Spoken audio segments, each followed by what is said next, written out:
vacuum tubes are warming up. This is a special live broadcast right here on Georgia Radio. Hello, this is Wade with Matt, Johnny, and I want to welcome you to the Tuesday night show with Georgia Folk and Farm Life on the air. And we're glad if you join us, and hope some of you can call in. But right now, we're going to start off the show. We're going to be talking about Thanksgiving and Thanksgiving traditions. And we're blessed to have Faye Stapleton Burnett with us. Hey, Faye. Hey, how you doing, Wade and Matt? I'm well. I'm over here. I'm recovering. We just had a house full. We had the first wave. You know what I mean? The first wave of Thanksgiving come through tonight. So it's fun. We had tonight was not Thanksgiving fare, and I said in the newsletter when I sent it out earlier today, it smelled like minestrone soup in here. We had that for lunch, and then it was like all kind of an Italian fare tonight. It was nice. It was nice. Good stuff. Yeah, I remember now I realized that minestrone is Italian. I started to accuse you of being a Yankee. No. Yeah. No, it's just way over.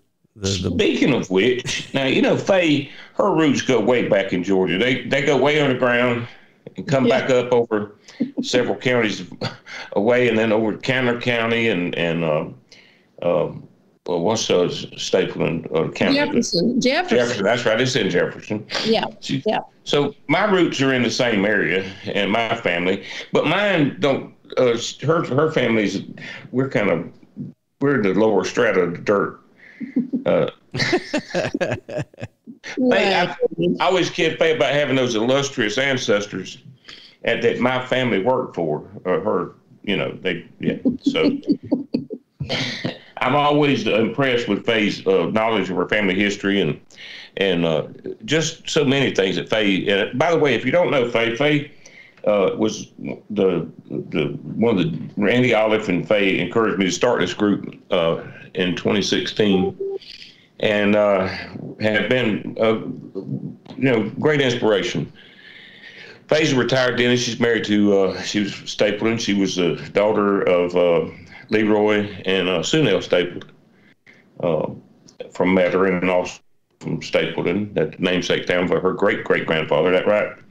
Yeah, one great, but that's good. One great, okay. I always add an extra great. So many greats, yeah. There you go. It's just an honorarium I grant to him. I give him that extra great just for the time to set my heart. But Faye is she's a retired dentist. She's married to Brock. He was a retired minister, and they lived in Winder for a good many years and practiced there, and Brock preached there, right? Yeah, he was at First Presbyterian in Winder for 31 years. That's right. Yeah. So when Faye said Presbyterian, some of you cringed because we love the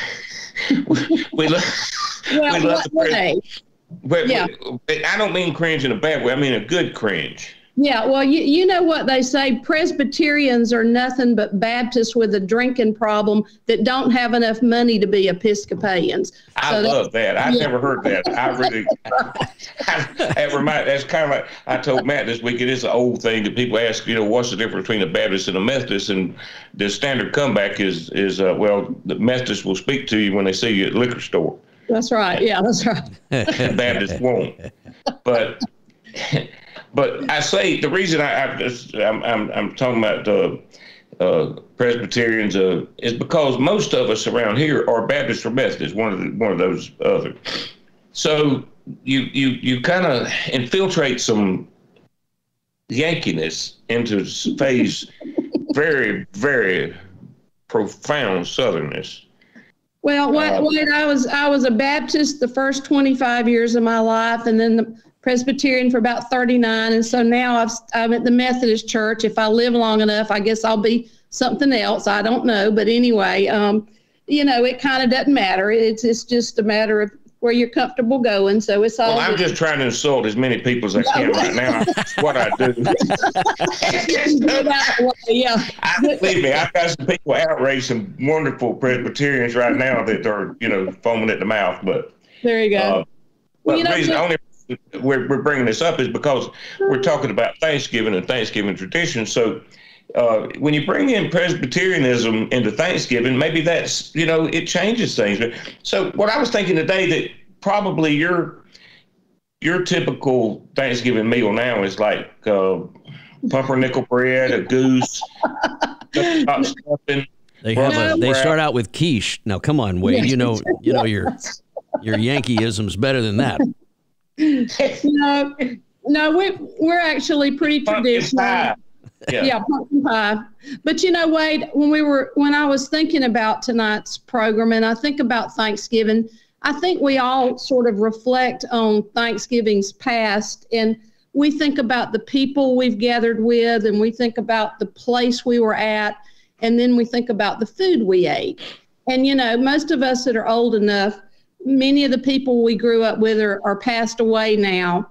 And many of us can't go back to that exact location, the old home place. Everybody doesn't have that available. So we kind of default to thinking about the food. We want something to remind us of the past and the memories we've had. So I think that's why everybody gets so caught up in how they want the Thanksgiving meal to be prepared. They want to kind of reenact or relive, their childhood or their growing up years. That's just my thought. Well, you're right. And it tied right back into, I guess there's very few things that Southerners are more adamant about and defensive of is their religious denomination, their Brunswick stew recipe, and Thanksgiving dinner. Yeah. Christmas dinner's not that traditional. It's, it could be most anything, but Thanksgiving at our house, it was, some people had ham. We had turkey. And if we came to the table and Mama cooked the ham on Thanksgiving, she'd have had a mutiny on her hands. Right. Well, not that we didn't like ham, but it was Thanksgiving and you had turkey. Hen wouldn't have done, but we had and Mama made great dressing and cornbread dressing, and she would make a smaller pan of oyster dressing, and she used sage, and she would stuff the turkey with it. So, but you go on Georgia Folk and Farm Life and mention sage, people want to fight about sage. We talked about that today, Faye, didn't we? About how sage is controversial and why, I don't know. Well, I think dressing is one of the most, it's probably right up there at the top of the most controversial item. Cranberry sauce is controversial. How you cook the turkey. There's only one. Well, you're jellied, I think, but in a can. But the whole thing. Everybody wants. Well, most people want what their mama. Everybody wants their mamas. Exactly. And I'll tell you, Wade. Brock, having pastored for many years and counseled many couples before they get married. That's an essential part, to get some counseling before you get married. Everybody thinks that what's going to break up your marriage is sex, but that's not it. It's usually money. And then the number two item he would counsel people about after he talked to them about, managing money is, where are you going to spend the holidays? Because I'll tell you what, it creates a lot of fights with a lot of couples. Are they going to his mama or her mama's, And I'll just go ahead and tell you, men, just go ahead and give in. She needs to go to her mama's. Just get over it. Yeah, the benefits outweigh the negatives there. Happy wife, happy life. Yeah, there's a lot to be said for that. That's right. And usually your wife's mama's a good cook anyway, So yeah. Well, are you cooking a traditional Thanksgiving this time? Are you going somewhere? Or? No, we are going. My husband's brother and his wife live in Due West, South Carolina, which is about 35 miles from here. And Brock went to Black Mountain, North Carolina yesterday and brought his mother down, who's in her 90s, and we usually gather at his brother's house. And I will tell you that it's a little different way, because since I travel 35 miles, they usually ask me to bring one item to Thanksgiving dinner. And what, paper plates, rice? No, it's worse than that. It's lettuce. Lettuce. Lettuce. Yeah, and I can't. It's kind of, I don't know if they're being kind to me by thinking that I don't need to work so hard, or either they think I don't know how to cook. I don't know. but every year nobody eats lettuce on Thanksgiving, and nobody eats it. And so I have begun taking smaller and smaller quantities. I'm down to like the little takeout size from Wendy's because nobody's going to eat it anyway. So, you know. I think you ought to take a Brussels sprout this year. Just tell them it's this, it's a single sprout, and just say smallest head I could find. Yeah. I've ever heard. Can you bring some lettuce? Yeah. Bring some lettuce. Right. That really is. Well, I'll say that Brock is dutifully, he's a good husband because he always, when we come home, he has to tell me that he really does like mine better than anybody else. My dress, I will tell you. You better Brock tell me that. Man. He is a good man. Well, Faye, this year, I've known as a fairly good cook, and I have a stump smoker, which makes me very popular with people around the holidays because they, want me to do cook a great smoke a ham or turkey or, so many things that you can make in that stump smoker. But this year, I had an elderly aunt and uncle. My uncle died, and my aunt, she's one of the sweetest people you'd ever want to meet, and she's blind. But her family's having their big Thanksgiving meal at her house, and I was invited. So I'm going, and I'm not going to cook or take anything. I don't even have a head of lettuce. Wow. Okay. I'm just going. This is the first Thanksgiving in years that I'll not cook anything, and I'm just going to go and enjoy it. And I'm going to eat whatever they have, and I'm going to be satisfied and like it because I know them. My cousins and their in-laws, they can cook. They're all great cooks. So. I think you ought to take some lettuce, though. I really do. I mean, maybe Faye would share the recipe with you. I might get one of those bags of lettuce already, chopped up. Shredded, yeah. You can't do that. You gotta go all in, Wade, from scratch. Yeah. Well, I did want to mention, Wade, and you and I have kind of hinted about this, but. I'm already looking forward to next year, Thanksgiving, and I wanted to let people know that there's going to be one change in that bill before Congress that, passed the House, the Build Back Better. There's one change in that bill that will affect Thanksgiving next year if it passes, and people need to be aware about this. And it has to do with, the issue they have with the cows causing, problems. You mean, emissions, cow emissions? Cow emissions. Okay. I don't know, but what's hidden in that bill, and people haven't really exposed it. There is a provision there to take Durkee's French fried onions off the market so they will not be on that green bean casserole because they cause the same problem in humans that cows have. I just want people to know that. Yeah. I'm not going to get into partisan politics, but when they take it's not. It causes the same problem. It doesn't matter who you are.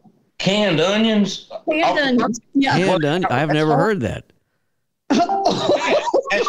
You don't get it. Look, you go to a church dinner or a family holiday dinner, and somebody made green bean casserole with those crunchy canned onions. Yeah, they're dried canned onions. Yeah, Each little piece of a Durkee's onion, when it enters your gastrointestinal tract, it turns into a full-blown onion. Yeah, each one. Yeah, it plumps up. I'm just telling you. Yeah. So hang on a second. Hey, Durkee-related flatulence. Yeah, it does. Durkee's. Oh man. Yeah. Did you didn't hear today's episode of True Stories from the Trailer Park? Where the whole septic tank blew up. I mean, that was the problem. So it could have had something to do with this. It could have been those onions. It might well have been. Yeah. Well, if you're traveling, and the other thing is if you're traveling on Thanksgiving and you've got like a bunch of kids and all in the car going home for like several hours journey, don't be eating that green bean casserole with the Durkee's onions because it's not going to be good. I'm just saying. But, I know what Matt's getting for Christmas now. Yeah, I'm ready. Onions, yeah, to try Durkee onions. Do we have a caller on? We have any callers, Matt? No. You want to give out the number? Let's give out the number, and we might get somebody on there with us.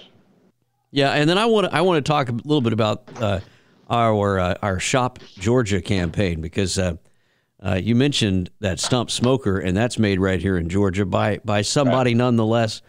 Who's a big-time participant on Georgia Folk and Farm Life. So I was hoping you might give him a plug. We posted in the newsletter today of three businesses that are part of our Shop Georgia campaign this year. Imperial Pinworks, which is great, Mark Turcott, Majestic Frames, and then the third one is an author, Frank Allen Rogers, who's also a member of Georgia Folk and Farm Life. He writes Westerns, good stuff. So give the number out, Wade, if you have a chance. The number, if you want to call in the studio line, is 678-390-8633.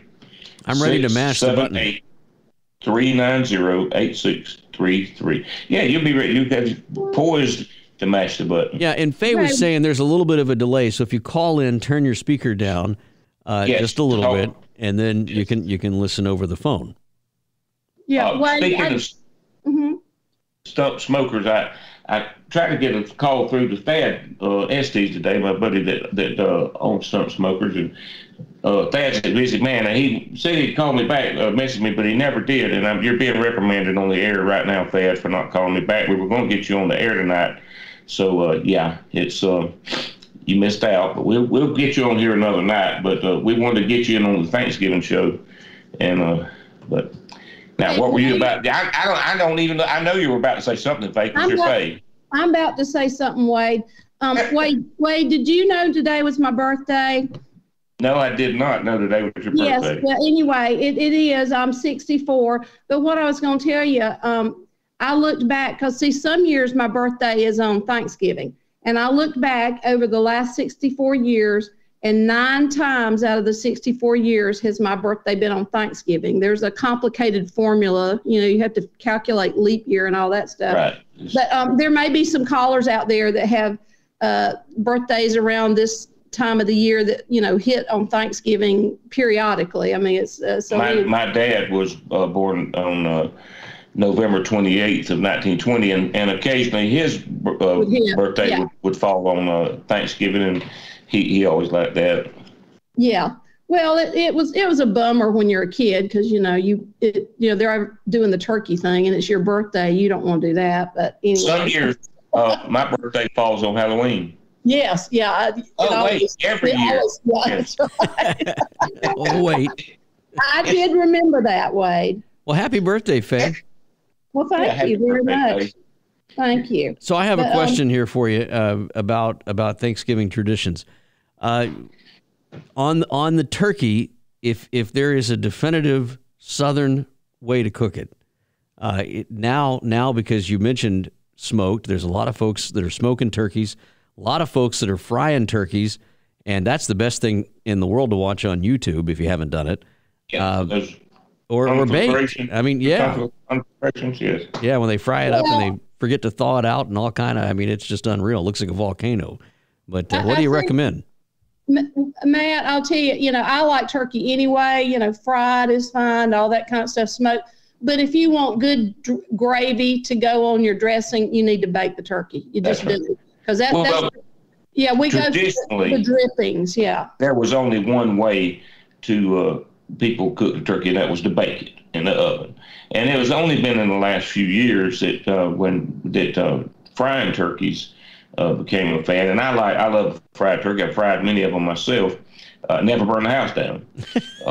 Right. Yeah. But I've smoked turkeys, and I tell you, a smoked turkey is really great. But like Faye says, it doesn't really. Does turkey, if it's cooked and done right, it doesn't matter how you cook it. A turkey's good.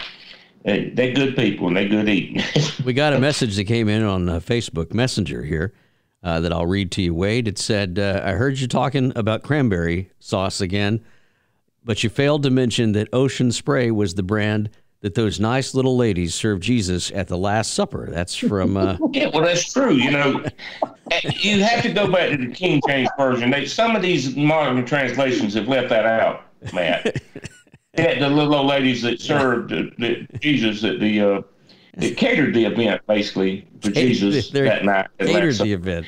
They did. And I think Jesus asked them specifically for Ocean Spray canned cranberry. He told them not to make that stuff with the real. He said, he knew his daddy made the cranberries and everything else, but he didn't mean for us to eat them. See, That's how it works. And there's other things in the Bible that we eat we're not supposed to, and that was one of them. But Jesus didn't make a big deal out of it because he was a nice guy. He was the ultimate nice guy. But he did ask the ladies to specifically, not Clover Valley, not IGA brand, and not Piggly Wiggly. But I don't think they had a Piggly Wiggly over there in Jerusalem. I don't know.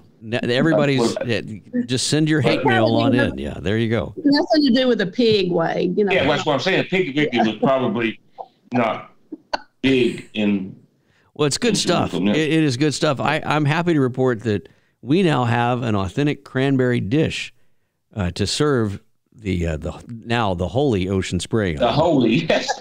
We'll be serving it on its own tray, and I found they have them on eBay. You can get them. It's the authorized version of cranberry sauce. You know, it's like the King James Bible is authorized. Well, that's the authorized cranberry sauce. Well, there you go. So we've got it, and we don't have the spoon yet, but I'm going to find one. So I've got one. I've got a silver cranberry sauce spoon that's embossed with little fruit and stuff. Man, that's high living. That is high living. Yeah. I may give that to you to take to the side of a can of turkey fried onions for Christmas. Wade, can I refer back to the turkey for just a second? Sure. I looked up today. You know how you look up the newspapers from the day you were born or the year? You know, people like to do that. And I looked back to 1957 to the Jackson, Georgia Progress Argus for the week I was born. And interestingly enough, that year, turkeys were 39 cents a pound. And I find it fascinating that Food Line in Metter, Georgia, had turkeys for 37 cents a pound. That's 64 years later. If you bought a certain amount of food, they were about the same. Year? This year, I'm just saying. Wow. Yeah. And I've seen turkeys everywhere lately for like 89 cents a pound on sale. So, I mean, if you think about it with the farmers and everything, that is just simply unbelievable that you can, that the turkeys have. When you look at the price of other items that were listed in the grocery store in that time, like cars and other things, houses, I mean, it was just interesting to read about what life was like. I got another question that came in here on Facebook Messenger. This one's for April, or from April. Dear Miss Faye and Wade, should I know April, I'm going to read it, but it says, should dressing be crunchy or not? There you go. No. This sounds like on the edges, yeah. Yeah, around the edges. Not in the center. It should be mushy in the center. But a little crispy around the edges. That's cornbread dressing. She goes on to say it shouldn't have celery, should it? Yes. Oh. Not crunchy celery, though. No, that's what she's saying. So look, the way my mama made it, you chop up your celery and your onions, and you boil them in a little water with the butter first and tenderize them before you put them in your dressing. That's my opinion. So there you go, April. You can tell your mother-in-law that they should not be crunchy. Which reminds me, I've been on I feel the same way about celery as I do Conway Twitty, and I won't say how I feel about either one, but I feel the same about both of them. But I did recently discover there are certain spices and seasonings that I never use. Georgia Baptist people, there's certain things that just anathema. We see them at the store and we're like, I don't know who buys that. Because, as you said earlier, Mama didn't use those and Granny did. But in trying to get more modern and open to new ideas in my older years, I accidentally bought some celery salt, and I'd never used it. And I smelled of it, and I said, it smelled pretty good. And I discovered that there are many dishes that if you don't put celery salt in, you just throw them away. I've fallen in love with celery salt in modest amounts. But certain seasonings and spices like that Estes turned me on to smoked paprika, and I mean good quality like Badia, but you have to go back to sage, smoked paprika, celery salt. There's so many things like that you have to use in moderation, or you can make a dish with them or you can ruin it. And that's where people use too much sometimes sage, and they with bitter, and I can't stand sage. We used too much, or you didn't use good quality. We talked about that. They mentioned, talk to us about sage and what the difference between good sage and bad. Well, I don't know. I'm not a fan of using fresh sage in like dressing. I just put a little powder. But, you know, like I was mentioning to Wade, I said most people that say they don't like it don't realize if they look in their poultry seasoning, one of those mixed spices, they're going to find that it's in there. So yeah. I think people really would miss it if you didn't have just a little bit. You don't want to really taste it a whole lot, though. You don't I told you this today, Faith. A lot of people remember this. Sage was one of the few people that, especially people that cook a lot or made sausage, pork sausage. If you made your own sausage, most of those people grew sage and red peppers, and they would make sausage basically with salt, black pepper, red pepper, sage, and that was about it. And they would usually grow a few sage plants around the chimney outside. It was kind of a protected place. And then you'd go out and if you were making sausage or cooking a poultry dish, maybe chicken and dumplings, chicken and rice, dressing, whatever, they would go out and pluck a couple of leaves and put them on the old wood stove to dry out a little in advance, and then crumble them into the dish. So sage was very popular, and to me, sausage and dressing and a few other things really need it. Here you got another one here from Byron writes in, and he says, Dear Wade and Faye, I shot and have frozen a wild turkey that I got in South Georgia this year. I've seen several ways of cooking it. It's just my wife and I. Do you have any suggestions for wild turkey breast, which is what we're having? That's from Byron. Well, I have never cooked a wild turkey. I know they're probably more flavorful and maybe a little leaner, but I would say just cook them like, you know, a turkey breast, I smoke it. If you have a smoker, smoke it. You can't go wrong. Yeah, Byron, when it comes to wild turkey, I suggest over ice. Yeah, I knew that was coming. Wild turkey. That's what I'd recommend. Yeah, that's what I'd recommend. Wade, before we get gone, I've got Brock sitting here, and Brock, as you know, has a wonderful speaking voice. Oh yeah. I would love it if you would give him just a moment to read. This is the Presbyterian minister, right? Yeah, this is a Presbyterian. He has very good speaking. But here is the Thanksgiving little poem, a short Thanksgiving poem from 64 years ago in the Jackson newspaper. Will you allow him to just read that briefly? Of course. Yeah, absolutely. Okay. You know, Wade, you know how small my hometown was, Wade? This is no kidding. We had a Presbyterian church, but we didn't have a Presbyterian minister. So we had to bring one in. He was a retired Methodist priest, a preacher that used to come in. They kind of turn into something else. Your Presbyterian Dr. preacher Doty. was a phony Methodist? Yeah, he was a fiery Methodist. Dr. Doty used to come and speak. So this is fun. We'll have Brock on here. This is great. Can Brock go ahead now? Would that be okay? Welcome, Brock. Give thanks for little things. Let me be glad the kettle gently sings. Let me be thankful just for little things. Thankful for simple food and supper spread. Thankful for shelter and a warm, clean bed. Thankful for friends who share my woe or mirth. Glad for the warm, sweet fragrance of the earth. For golden pools of sunshine on the floor. For love that sheds its peace about my door. For little friendly days that slip away with only meals and bed and work and play. A rocking chair and kindly firelight. For little things, let me be glad tonight. Amen. Yeah, and the people said amen is right. Well, that was fun. I love that. Y'all talk just a second. I've got to go check something here. Uh-oh. Okay. You never know about what we're going to hear the toilet flush here in just a minute, Faye. That's what I'm worried about. That was great, Brock. Thanks for sitting in on that. That was really nice. Thank you. Brock is not from the South, but he got here as quick as he could. And I do love to hear his speaking voice. Well, I found out the other night, you like looking way in the Wayback File. So my grandmother, Frances Maureen, her mother, Lula Ann, was the daughter of a lady named Susan Key. Susan was a daughter of Mary Polly Holcomb, who became a Burleson, and she was from Georgia. So, okay. Wade likes to joke about me being from Texas, but see, way back, 1, 2, 3, 4, they started in Georgia. So this is a homecoming. Yeah, were the Keys from Georgia? She was a Holcomb. Mary Polly Holcomb became a Burleson and moved to Texas.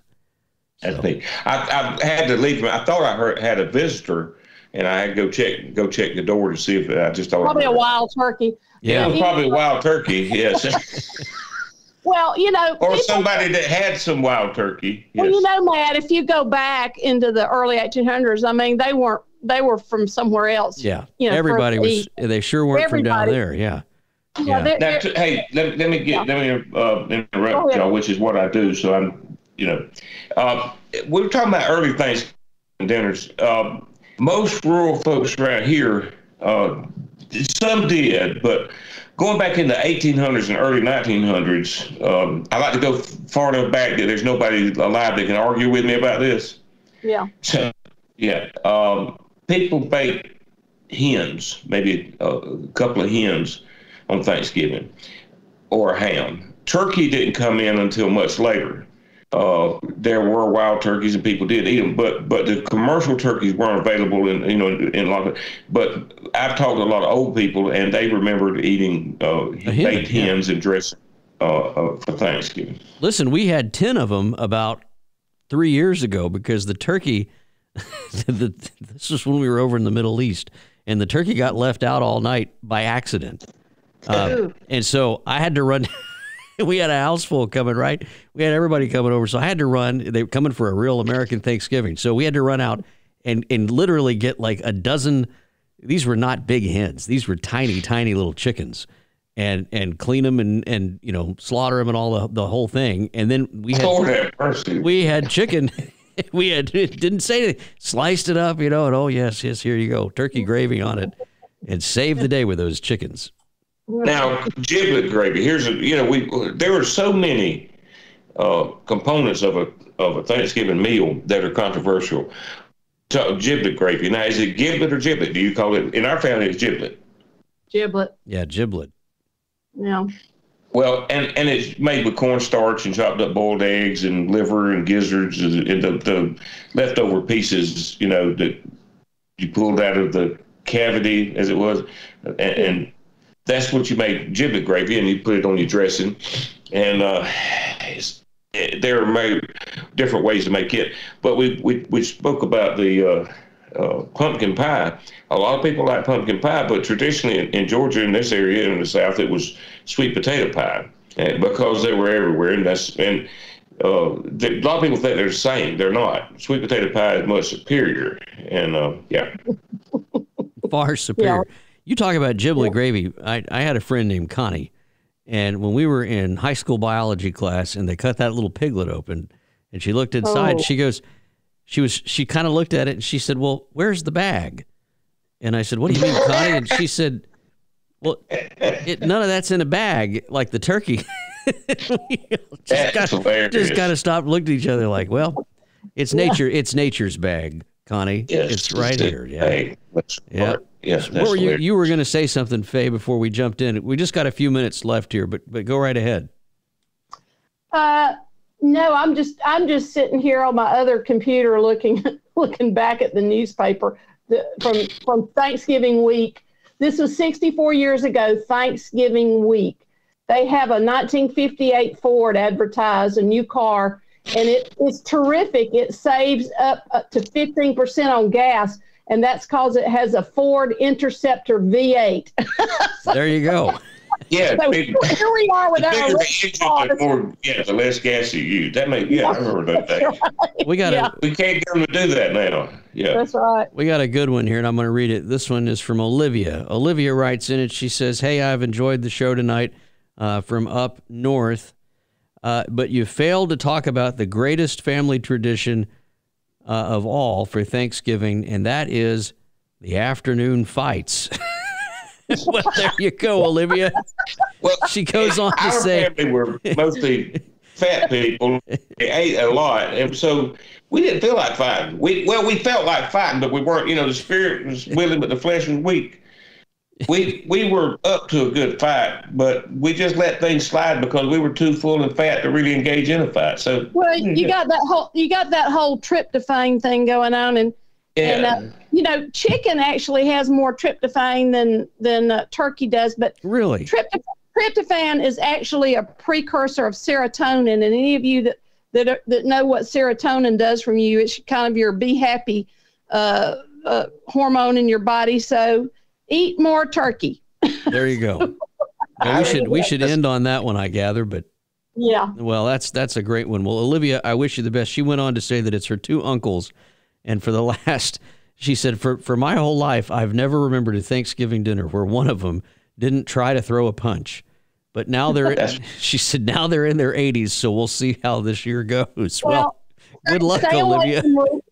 Stay away from religion and politics. It'll be all right. Well, good luck, Olivia. Yeah. What does that leave? You can fight about the giblets and the cranberry sauce, I guess. Yeah. There you go. Yep. All right, Wade. That was fun. Well, thank you, Faye. Happy Thanksgiving to everybody. All of y'all. And thanks to Brock. I feel like we need an ending prayer or something now to send us on with. But Brock could do a bit of Thanksgiving benediction here for us. We need it, but he's probably already back on the sugar cane or something, boiling it down. He probably is, but we just need to remember how much we all have to be thankful for and who we have to thank. That's why it's called Thanksgiving, is because it's a day set aside where we should be thankful each and every day, but a day set aside, especially for being thankful, is a good day. Yes. All right, Wade, you want to send us off? Well, Faye, thank you for being here. Thanks as always, Matt, for having me and making this possible, this dream possible. And thank you to everybody that's listening. Those that listen this week on the podcast, join us and go to the GeorgiaRadio.com. Google it, go there to the homepage, listen to great music, other features. They tap podcast, and you can listen to the episodes, including tonight and all past episodes. And thank you, Faye, again, and thank you for everybody for listening. Thank you, our Heavenly Father, for making life and liberty in the greatest nation in the world possible, and this Thanksgiving week. Thank you. Good night, everybody. Good night, Wade. Good night, man. Good night, Faye. Good night. Good night.